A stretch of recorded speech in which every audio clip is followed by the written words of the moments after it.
Samsoni ni shujaa maarufu sana kwenye historia ya Biblia. Nguvu zake zinajulikana duniani kote, lakini wachana naye kidogo. Kuna shujaa mmoja wa kike aliyefanya jambo la kutisha zaidi hata kuliko Samson. Akiwa mwanamke mmoja tu na msaidizi wake mmoja wa kike, alikabiliana na jeshi la zaidi ya askari 130,000. Hakupigana kwa misuli, alipigana kwa akili, ujasiri na mpango wa ajabu.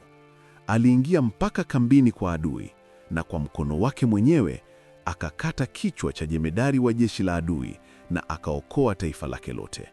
Jina lake ni Judith, na hapa ndipo penye utata mkubwa. Kitabu chake kiliondolewa na makanisa mengi ya Kiprotestanti. Kwa nini shujaa huyu hafundishwi sana? Ni nini kitabu chake kilifichwa? Kama unataka kujua stori nzima ya huyu mwanamke hatari, fanya hivi sasa.